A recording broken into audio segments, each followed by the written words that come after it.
وَإِن كُنتُم مَرْضَىٰ أَوْ عَلَىٰ سَفَرٍ، اگر تم مریض ہو یا سفر پر ہو، وَجَاءَ أَحَدُكُم مِّنَ الْغَائِطِ، یا کوئی تم میں سے قضائے حاجت کر کے آیا ہو، اور لمستم نساء، یا تم نے عورتوں کے ساتھ مباشرت کی ہو، فلم تجدوا ماء، اگر تمہیں پانی نہ ملے، فتیمموا صعیدا طیبا، تو پاک مٹی سے کا ارادہ کرو، یعنی اس تیمم کر لو۔ اور تیمم کے دو طریقے شرن سن لیں۔ پہلا طریقہ یہ ہے کہ دونوں ہتھیلیاں مٹی پر مار لی جائیں اور پھر جھاڑ لی جائیں، اور اس طرح ان کو کونیوں، پہلے دونوں کونیوں تک پھیرا جائے، ہاتھ ملا جائے، اور تھوڑا سا، ایک تو کونیوں تک ہو گیا، دوسرا زمین پر ایک بار پھر ہاتھ مار کر جو ہے وہ آپ اپنے منہ پر پھیر لیں، بس یہ اس سے کافی۔ پہلے منہ کا ذکر ہوا ہے، ہاتھوں کا بعد میں ذکر ہوا ہے۔ پہلے چہرے کا ہوا ہے پھر ہاتھوں کا ہوا ہے۔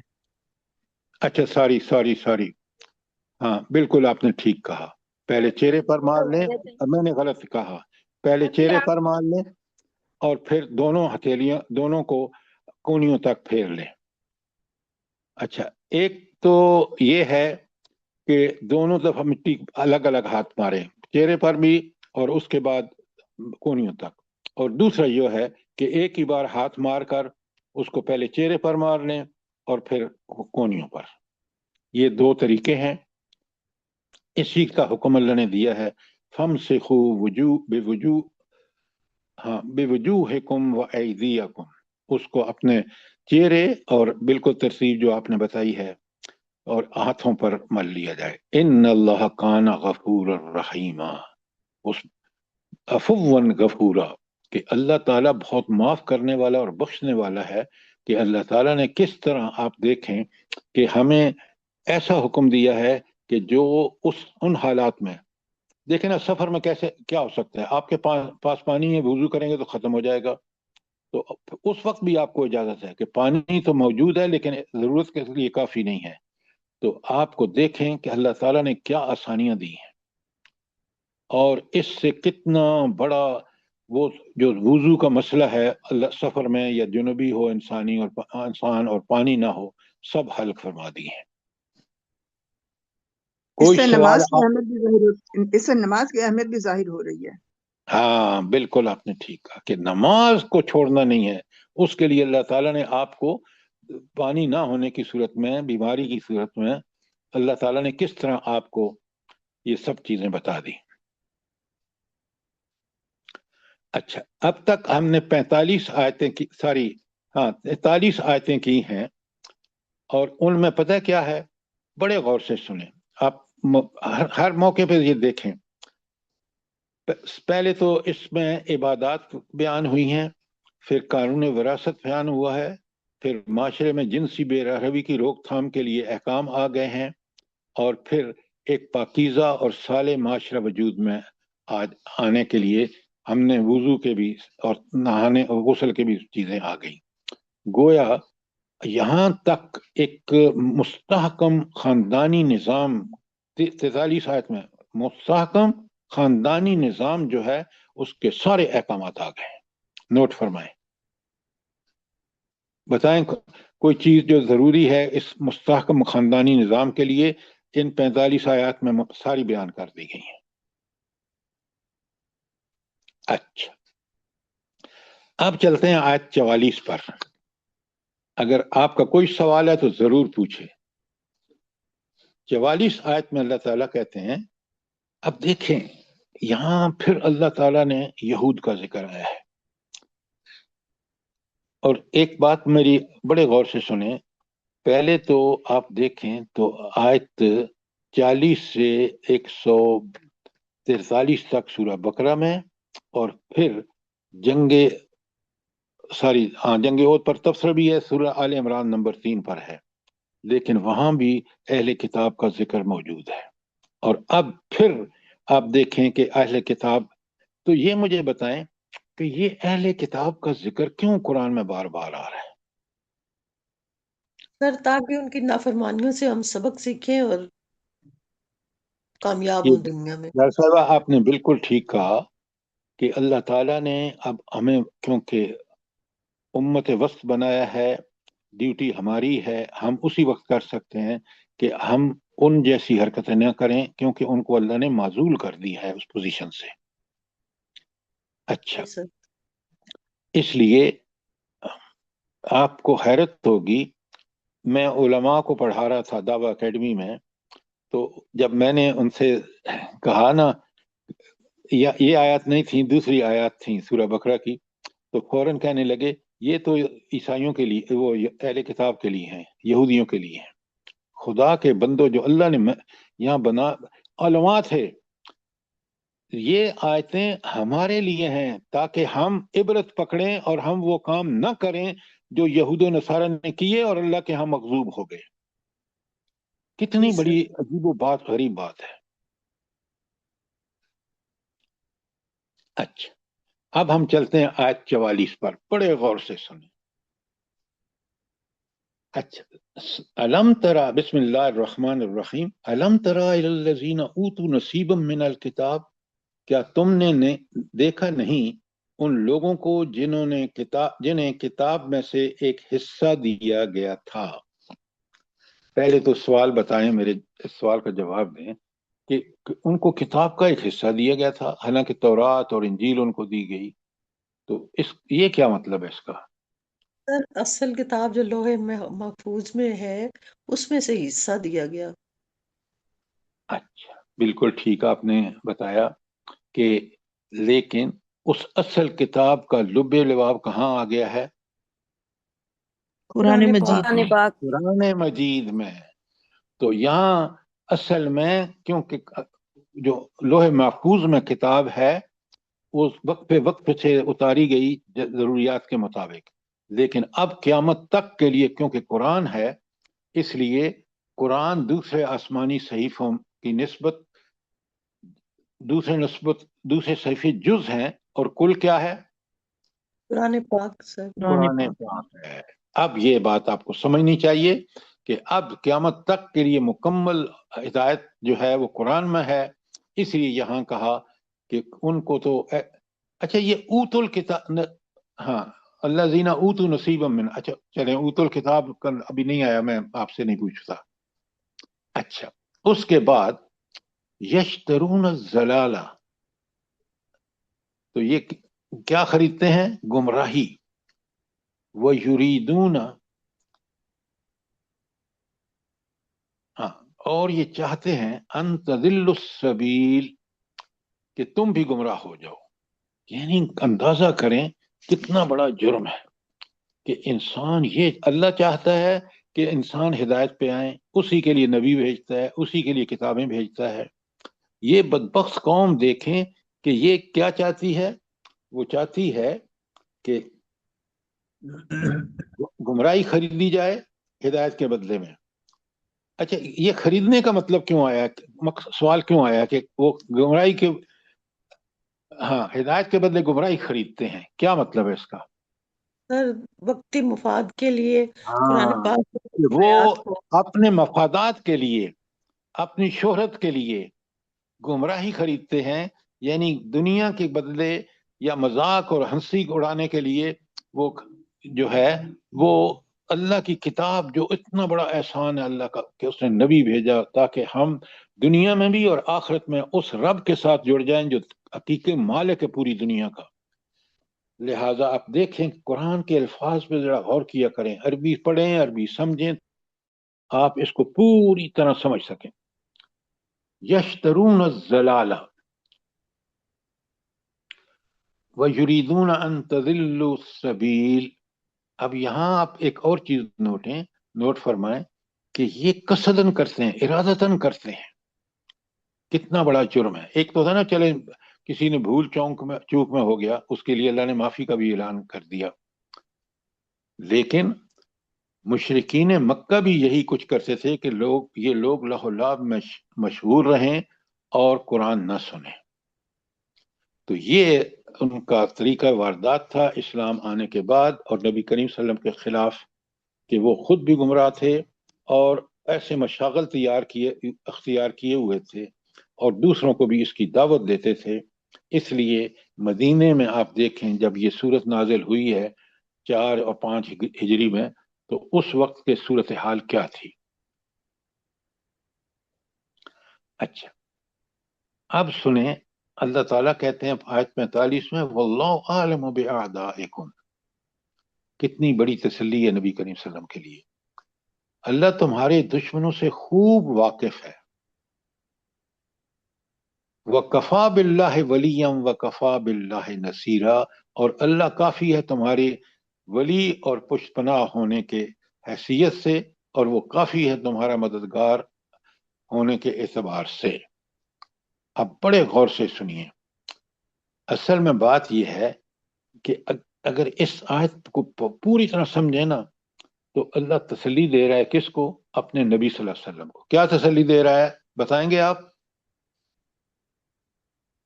دوستی اور مددگاری کے لحاظ سے وہ آپ کے ساتھ ساتھ ہے اللہ. ہاں اور کھول کے بیان کریں نا. اعدائکم ہے، سب کے لیے ہے، یہ تو اعدائکم جمع ہے. بالکل تم سب کے لیے، مومنوں کے لیے بھی، اگر وہ اللہ کے کو اپنا ولی بنا لیں گے، اس کا حکم مانیں گے، اسی کی مدد پہ بھروسہ کر کے اسی کے غلام بن جائیں گے، تو اللہ خوشخبری دے رہا ہے کہ پھر اللہ کافی ہے تمہاری مدد کے لیے بھی، اور تمہیں آگے بڑھو، اللہ کے دین پر غالب کرو. اس لیے کہ تمہارا مددگار، تمہارا ولی کون ہے اور تمہارا نصیر کون ہے؟ اللہ تعالیٰ. یہ اس وقت خوشخبری دی مسلمانوں کو، اور آج بھی یہ خوشخبری قائم ہے. کوئی سوال آیت 45 کے بارے میں؟ آج دیکھ لیں مسلمان حکمران کتنا بڑی بدبختی ہے کہ انہی یہود و نصارہ کے مرید بنے ہوئے ہیں. کتنی بڑی بدبختی ہے. جی کبھی سر، سوچیں.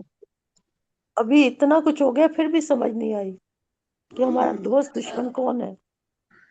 ایسی بات ہے کہ جب قرآن پڑھیں گے، قرآن سمجھیں گے، تو سب چیزیں اللہ نے سمجھا دی ہیں. جب اس سے دور ہوں گے اور رٹیں گے اور قرآن کو بھی غلط پڑھیں گے تو پھر ان کا یہی حال ہوگا. سر یہ مجھے یو اے ای والوں کی سمجھ نہیں آ رہی کہ یہ لوگ تو اللہ تعالیٰ مجھے معاف کرے، کافروں سے بھی بدتر عجیب ہیں یہ. سر آپ جو بات کہہ رہے ہیں 100% ٹھیک ہے. آپ مجھے یہ بتائیں، اتنا آج بھی یہودیوں کو انہوں نے ان حالات میں یو اے ای کے پیسے پر واپس بیروت پہنچایا، پتہ ہے آپ کو؟ جی سر بالکل. سارے اچھا، انڈین ان کے دوست ہیں، یہودی ان کے دوست ہیں، عذاب ہے ہیں یہ مسلمان. حرام پیسہ ان کو سمجھ سارا آ جانی چاہیے دنیا سے کہ حرام، سنیں سر، دنیا کا سارا حرام لٹا ہوا وہاں پہنچ رہا ہے، یو اے ای میں پہنچ رہا ہے. صحیح ہے بالکل صحیح. بحرین، دبئی، سارے ایسے ہی ہیں، سارے چور ہیں. اللہ انہیں تعالیٰ تو معاف. ایمان کا ساتھ دینا چاہیے کہ جو ان کو اڈے ختم کروا رہا ہے یہاں سے، لیکن یہ دماغ خراب ہے ان کا. دیکھیں میڈم، آپ کیوں نہیں سوچتی کہ یہ تو یہود و نصارہ کی وجہ سے، ورنہ میں نے دبئی میں رہا ہوں، جاب کیا ہے چلم برجے کا.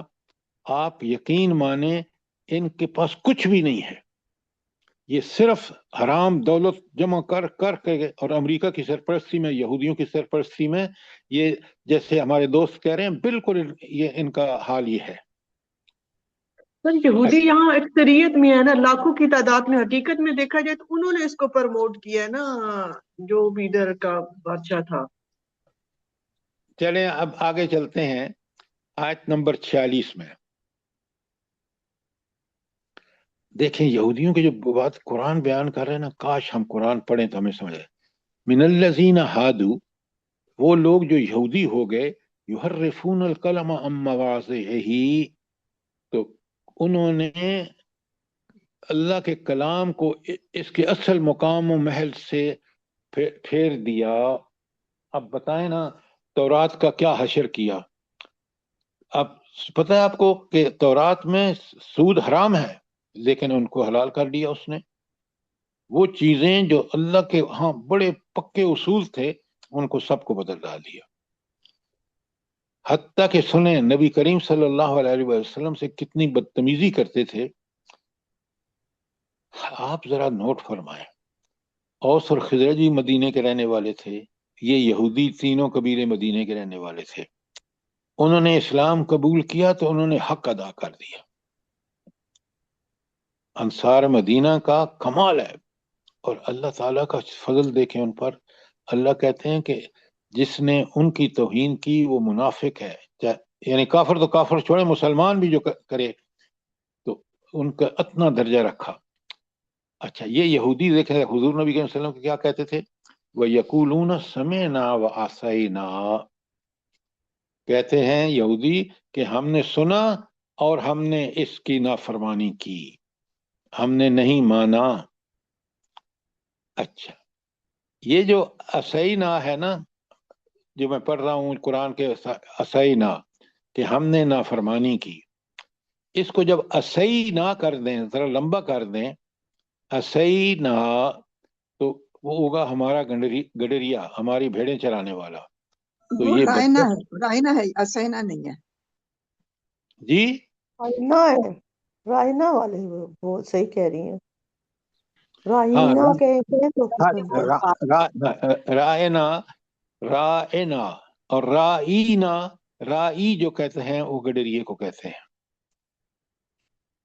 لہذا یہ حضور نبی کریم صلی اللہ علیہ وسلم کے سامنے یہ ایسے بکواس کرتے تھے کہ اب سوچیں کہ اللہ کا کتنا غضب ٹوٹے گا ان لوگوں پر، کہ اللہ نے ایک نبی کو مسئلے بنا کے بھیجا، اصلاح کے لیے بھیجا، اور یہ اس گندگیوں کو جس میں یہ ملوث تھے جاری رکھنے کے لیے کس طرح زبان مروڑ کر اور رائنا نیچے بالکل وسم غیر مسمع، اور کہتے تھے سنیے نہ سنا جائے. یعنی آپ کی بات نعوذ باللہ ایک طرف سنیے اور فوراً کہہ دیتے نہ سنا جائے دل میں. تو آپ دیکھیں کتنی گندی قوم ہے. اور پھر کہتے وَرَاعِنَا لَيَّمْ بِأَلْسِنَتِهِمْ، اور کہتے ہیں رائنا اپنی زبانوں کو موڑ کر. کیا مطلب ہے؟ رائنا پڑھنے کے بجائے یا کہنے کے بجائے کیا کہتے ہیں؟ رائنا، ہمارے گڈریے، ہمارے بھیڑیں چرانے والے. اور وَأَطَعْنَا فِي الدِّينِ، اور دین میں تان کرنے کے لیے یہ سارے حرکتیں جو کرتے ہیں یہ دین میں نبی کریم صلی اللہ علیہ وسلم اور اسلام پر تان کرتے ہیں. یہود اپنی زبانوں کو موڑ کر ایسے کلمات کہتے ہیں، پھر دین میں یہ عیب لگاتے ہیں. اگر یہ شخص واقعی نبی ہوتا تو یہ فون مائک بند کرو. اچھا، تو اب آپ ذرا غور فرمائیں کہ کتنا بڑا جرم ہے اللہ کے نزدیک کہ اللہ تو انسانوں کی اصلاح کے لیے بھیجے، اور یہ یہود جس طرح انہوں نے اپنے انبیاء کے ساتھ کیا، خود نبی کریم صلی اللہ علیہ وسلم کے ساتھ کیا کر رہے ہیں. ایک طرف یہ مدینے کے یہود ہیں اور دوسری طرف انصار ہیں جنہوں نے اپنی جانوں کی قربانی کر کے مثال پیش کی. سبحان اللہ. اس کا ایک مطلب یہ بھی ہو سکتا ہے کہ ہمیں قرآن پڑھتے ہوئے الفاظ کو بالکل صحیح ادا کرنا چاہیے. اس میں غلطی ذرا سی زیر زبر کی بھی ہو جائے تو معنی بدل جاتے ہیں. بالکل آپ نے ٹھیک کہا کہ قرآن پڑھنے والے کو قرآن کو صحیح پڑھنا چاہیے اور پڑھانے والے کو صحیح پڑھانا چاہیے.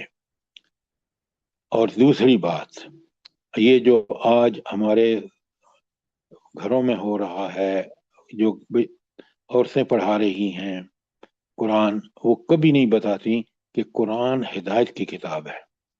پڑھا دیا، مانا بس ناظرہ پڑھا دیا. وہ کمال تو جب ہو کہ جب اس بندے کی زندگی بدلے. اس بچے کو جس کو آپ قرآن پڑھا رہے ہیں اس کو صاف بتائیں کہ یہ کتاب پڑھنے کے لیے نہیں آئی، پڑھنے کے لیے اس وقت ہے. اس لیے ضروری ہے کہ اس کو سمجھنا اور اس پر عمل کرنا، پھر عمل صالح بنے گا. اور عمل صالح کے لیے بھی شرط ہے کہ جو عمل ہم کر رہے ہیں وہ عین سنت نبی کریم صلی اللہ علیہ وسلم کے طریقے کے مطابق ہو. اللہ تعالیٰ مجھے بھی اور آپ کو اس کی توفیق عطا فرمائے. آمین یا رب العالمین. سر کہتے ہیں ہم نے اتنے قرآن پاک ختم کر لیے ہیں تو ہدایت اگر ایک لفظ بھی نہ لو تو پھر کیا فائدہ ختم کرنے کا؟ میں ایک بعض چیزیں میں حیران ہو جاتا ہوں. میں نے ایک لڑکا ہمارے خاندان کے بچے کو ٹیوشن پڑھا رہا تھا، تو انہوں نے اس کو اس لیے رکھا کہ وہ حافظ قرآن ہے اور بڑا نیک لڑکا ہے. تو میں نے اس سے کہا کہ بیٹا ذرا سناؤ قرآن. تو نہیں، میں قرآن پڑھتا ہوں تم مانے کرو، کیونکہ آپ 29واں پارہ پڑھے نا تو اس میں جب میں نہ کر لیتا ہے بندہ تو باقی قرآن میں مسئلہ ہی نہیں. اب جب میں نے پڑھا تو اس نے کہا، میں نے 30ویں پارے کی آیت پڑھی تو اس نے کہا کہ میں نے پڑھا تو ہے لیکن بھول گیا ہوں، اب اندازہ کرے. میں نے کہا بھائی آپ کو تو یہ کہتے ہیں آپ حافظ ہیں اور آپ قرآن کا مطلب ہی نہیں جانتے، تو قرآن پر عمل کیسے کریں گے؟ لہذا قرآن پڑھاتے وقت بچوں کو صاف بتائیں کہ یہ قرآن صرف پڑھنے کی چیز نہیں ہے، پڑھنا اس لیے کہ اس کو سمجھنا پڑھ کے اور پھر اس پر عمل کرنا، اور عمل بھی کیسا؟ جیسا نبی کریم صلی اللہ علیہ وسلم نے. یہ نہیں بتائیں گے نا تو آپ کو بھی قیامت کے دن اللہ تعالیٰ پکڑے گا کہ اس قرآن کو پڑھاتے ہوئے آپ نے یہ بھی نہیں بتایا کہ یہ کتاب ہدایت ہے. سر کالج کی ایک ٹیچر نے بات بتائی کہ وہ کہتی ہیں کہ میں نے اپنی کلاس کی ایک لڑکی سے نا یعنی ایف اے لیول کی لڑکی تھی، تو اس سے پوچھا کہ ہمارے نبی صلی اللہ علیہ وسلم کون ہے، تو اس نے کہا امام ابو حنیفہ. آپ ہمارے تعلیمی دینی لیول کا اندازہ کریں. دیکھیں، یہ ہمارا سب سے پہلا قصور والدین کا ہے، اس کے بعد دوسرا قصور ہم ٹیچروں کا ہے کہ ہم نے کیوں نہیں بتایا لوگوں کو. آپ دیکھیں کہ حدیث اور سیرت، جب سیرت کو سمجھ جائیں گے تو حدیث آپ کو پتہ چل جائے گا کہ حدیث بھی وہی ہے، وہ اللہ کی طرف سے رسول اللہ صلی اللہ علیہ وسلم کو بتائی گئی ہے. اس لیے حدیث قدسی ہے جو الفاظ بھی اللہ تعالیٰ کے ہیں، اور دوسری حدیث جس میں مقصد اللہ تعالیٰ کا ہے اور بیان نبی کریم صلی اللہ علیہ وسلم کا ہے. یہ جب تک ہمیں نہیں پتا ہوگا، دین کا عملی نمونہ تو نبی کریم صلی اللہ علیہ وسلم ہے. اسی لیے قرآن نے جگہ جگہ کہا اطیع اللہ و رسول. اب آ جائیے آیت، ہاں 40 ختم ہو گئی. ہاں نہیں، آگے آخر میں اللہ تعالیٰ فرماتے ہیں 46 میں، وَلَوْ أَنَّهُمْ قَالُوا سَمِعْنَا وَأَطَعْنَا وَأَسْمَعْ وَانظُرْنَا لَكَانَ خَيْرٌ لَهُمْ وَأَقْوَمُ. اگر وہ یہ کہتے کہ ہم نے سنا اور اطاعت قبول کی، اور آپ ہماری بات سن لیجئے اور ذرا ہمیں مہلت دیجئے، تو یہ ان کے حق میں کہیں بہتر تھا اور بہت درست اور سیدھی بات ہوتی. دیکھیں قرآن نے وہ الفاظ بھی بتا دیے جو ہمیں کہنے چاہیے نبی کریم صلی اللہ علیہ وسلم کو. اور اللہ کہتے ہیں کہ پھر انہوں نے جو جب یہ حرکت کی نا تو کیا ان کا انجام کیا ہے؟ وَلَكِنَّ لَعْنَهُمُ اللَّهُ بِكُفْرِهِمْ. ان کے اس کفر کی وجہ سے اللہ تعالیٰ نے ان پر لعنت کر دی. فَلَا يُؤْمِنُونَ إِلَّا قَلِيلًا. تو اب ایمان لانے والے نہیں مگر شاذ ہی کوئی ہوگا. تو آپ دیکھ رہے ہیں کہ ان کی ان حرکتوں کی وجہ سے اللہ تعالیٰ نے ان کے دلوں کو مہر لگا دی، اور اب یہ حق قبول نہیں کریں گے سوائے چند لوگوں کے جن کا ذکر ہم سن چکے ہیں. چند لوگ ہیں جن کے نام ہمیں پتہ ہے. یہ تھی آیت 46. تو کوئی سوال ہو آپ کا آیت 46 تک، کیونکہ ٹائم ختم ہو گیا ہے، تو ضرور سوال کریں تاکہ آپ سمجھیں اور کل آپ سوالوں کے جواب دے سکیں. شاباش.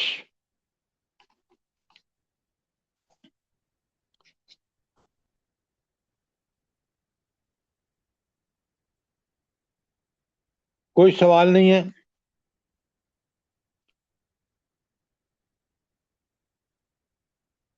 ہم اللہ تعالیٰ سے دعا کرتے ہیں کہ اللہ ہمیں اس قرآن کو پڑھنے، سمجھنے، اس پر غور و فکر کرنے اور اس کو شرح صدر کے ساتھ سمجھنے کی توفیق عطا فرما۔ آمین ثم آمین۔ میں نے کہا آپ تو کہیں سو گئی ہیں کہ آپ نے کوئی بات بیچ میں بھی کوئی بات نہیں بتائی اور نہ نہیں دعا۔ سر، میں کبھی ہو سکتا ہے کہ میں سو جاؤں؟ جزاک اللہ، بالکل نہیں سونا چاہیے، یہ مومن کا خاص طریقہ ہے، قرآن کے اٹینٹیولی سنیں۔ تو اللہ تعالیٰ سے دعا کریں کہ اللہ تعالیٰ ہمیں قرآن کی سمجھ کا عطا فرمائے اور اس کے مطابق عمل کریں، تاکہ دنیا میں بھی اللہ کی تائید اور نصرت ملے اور آخرت میں بھی جنت اللہ تعالیٰ ہمیں عطا فرمائے۔ آمین آمین ثم آمین۔ اللہ پاک آپ کو بہت خوبصورت جزائے خیر دے سر، جیسے آپ سمجھاتے ہیں یہ جیسے آپ نے یہ دیکھیں مثال دی ہے نا اس بچے کی، قرآن پڑھا، حفظ کیا، بھول گیا ہے، آپ جیسے سمجھاتے ہیں سر، میرا خیال ہے کہ ہم لوگوں کو یہ سوچنا چاہیے کہ ہم لوگوں کے اوپر اس ذات کا بہت بڑا احسان ہے، بے شک، بے اتنا شک، بڑا احسان ہے کہ ہم لوگ شکر کر کے بھی تھک جائیں تو وہ بھی پورا نہیں ہو سکتا۔ بے شک، جزاک اللہ۔ اللہ پاک ہم سب کو جو آپ سے جڑے ہوئے ہیں سب کو توفیق دے سمجھنے کی اور عمل کی، اور ہم لوگوں کے آگے جو لوگ ہیں، ہم لوگوں کے اولادیں ہیں، تمام دنیا کے مسلمانوں کو توفیق دے اسی طرح قرآن کو سمجھنے کی۔ عمل کرنے کی۔ آمین آمین آمین۔ اور اللہ پاک قبول کر لے ہم لوگوں کا یہ بیٹھنا، اور ہم لوگوں کو توبہ کو قبول کر لے پروردگار، ہم لوگوں کے سجدوں کو قبول کر لے، اور یہ جو دنیا کے حالات بگڑے ہوئے ہیں ان پہ اللہ پاک اپنا رحم کرے، کرم کرے، معاف کر دے ہم لوگوں کی خطاؤں کو۔ آمین ثم آمین۔ سر میرا ایک کوشچن تھا یہاں پہ۔ جی حکم۔ سر جیسے اس آیت میں ہم نے پڑھا کہ وہ کہتے تھے جب نبی صلی اللہ علیہ وسلم کی سمعنا واتعنا کی جگہ وہ کہتے تھے سن لیا لیکن ہم مانیں گے نہیں، مطلب دل میں کہتے تھے۔ سر قرآن ہم بھی سن رہے ہیں اور قرآن ہم بھی پڑھ رہے ہیں آپ ترجمے کے ساتھ بھی، تو سر کہیں نہ کہیں ہمارا عمل بھی خلاف ہو جاتا ہے، تو اس آیت میں جو سزا بتائی گئی ہے کہ اللہ کی لعنت ہو جائے گی، تو کہیں خدا نہ خواستہ ہم بھی اس زمرے میں تو نہیں آ جائیں گے؟ بیٹا ایک بات سنو، جب ہم اللہ سے معافیاں مانگ رہے ہیں ہر نماز میں، تو اور کوئی غلطی ہم سے ہو گئی ہے اور وہ بھی ہم نے جان بوجھ کے نہیں کی، تو اللہ یقیناً معاف کرے گا، اور ہم بڑی محتاط ہو جائیں کہ ہم قرآن کو ٹھیک پڑھیں، ٹھیک سمجھیں، ٹھیک عمل کریں۔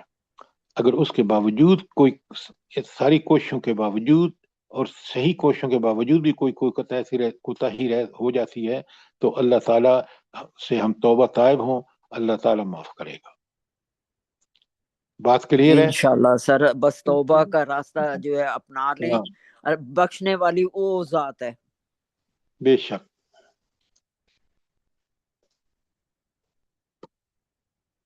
جزاک اللہ۔